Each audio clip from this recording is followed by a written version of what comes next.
eji akpa apụta. Or the same console or another different person? The same person, right? That is about Onyuwa. I will call my here. It's about Onyuwa.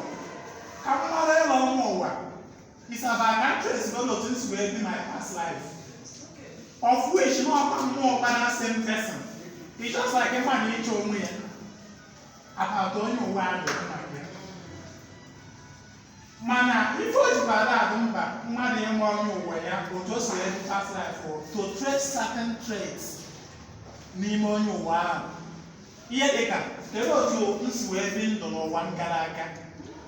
This information. Kedu ihe megasem. Onwere ihe mega mpesi imezigane no one ka. These are only the purpose of it tracing how you. For example, I want to know na mo dibia no one galaga. Na mo dibia we die there you we change sharp ba ba. Aka mo fa dibia o kwa. So that way you make one man make continue. Na that same line of thinking.